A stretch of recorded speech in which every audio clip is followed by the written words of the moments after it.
moment has come. I'll talk about it.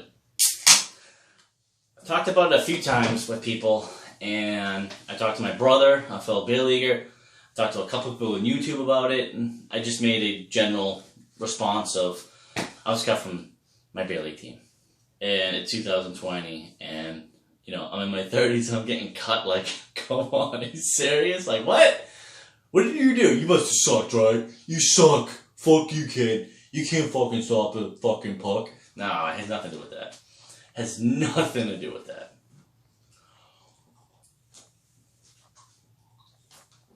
So, I don't mean to ramble.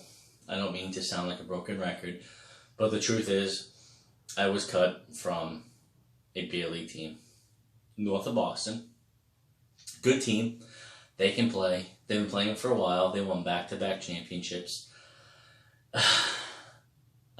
One of those championships, I was their quote-unquote backup. I was their Halak. I was their Anton Khudobin. As much as I hate that guy, I got cut. And what the whole... I mean, there's so much twists and turns in this story that I'll just get down to the nitty-gritty. And that's just... I don't even know where to start because it's so fucking stupid. I'm mad about it, of course. I'm mad about it. I'm pissed off. I'm upset.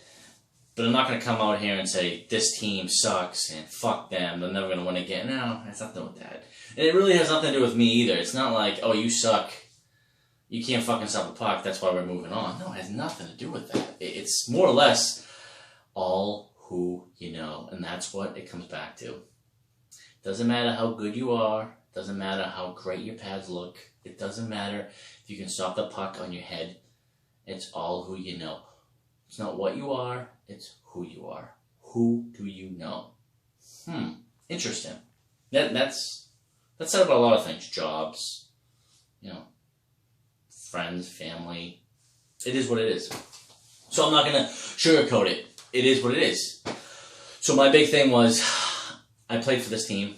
So let's back up. In the summer, I played against this team, and this team was awesome. They circled the puck. They were good. They know how to play. They're a legit team. They can just absolutely destroy you. And it was like, oh shit, I'm playing this team? Oh fuck. No, I'm not mentioning any names of teams. No, I'm not doing it. No names, nothing. Figure it yourself. So at the end of the day, I knew this team was absolutely on fire. I actually had a great game against them on an opposing team. And I was like, wow, this team is so good, but I was able to squeak away with the win. So long story short, one of the captains puts out a APB looking for a goalie. And I was like, yeah, I'll play tonight. Sure, no problem. Boom, done. Played, won. They're like, you're actually pretty good. I was like, no, I'm nobody. Who am I? I'm nobody. And they're like, no, you're actually pretty good. They called me back to play. You know, life happens, and, you know, sometimes you can't make every game, but, you know, I'll gladly fill in. Sure, fine. Filled in. Hey, what's up? Hey, what's going on? Hey. I didn't, like, I probably knew, like, 20% of the names. But just nice guys. You walk in the locker room, the liquor's flowing, the beer's flowing, people are talking like humans, you know, let's talk about Barstool, let's talk about the Bruins, let's talk about the game, like, that's what you want. I don't want to walk into a locker room, people talking about fucking Trump and all sorts of bullshit political matters. It's like, oh, fuck.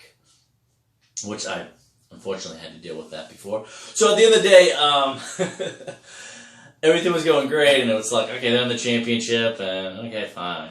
So the next season, I subbed him maybe third game in, and I remember one of the players was like, yeah, you were on our team when we won.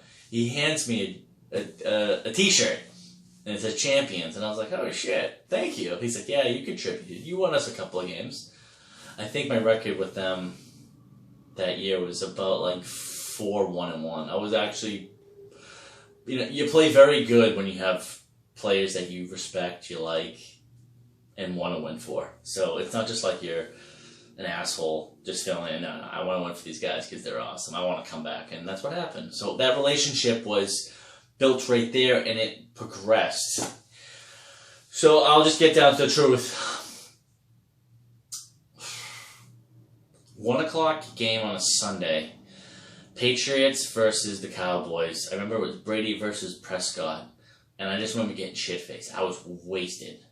And my phone fell to the ground. I was on the couch. You know, chips and salsa everywhere. And I just woke up and I look at my phone and I'm like, oh fuck, it's the captain of this team going, yeah, our defenseman doesn't want to play goalie anymore. He wants to skate out. Can you be our full-time goalie? I mean, he sent me a text at like maybe like 2 o'clock. And it was like 6:40 by then. So I was like, oh fuck.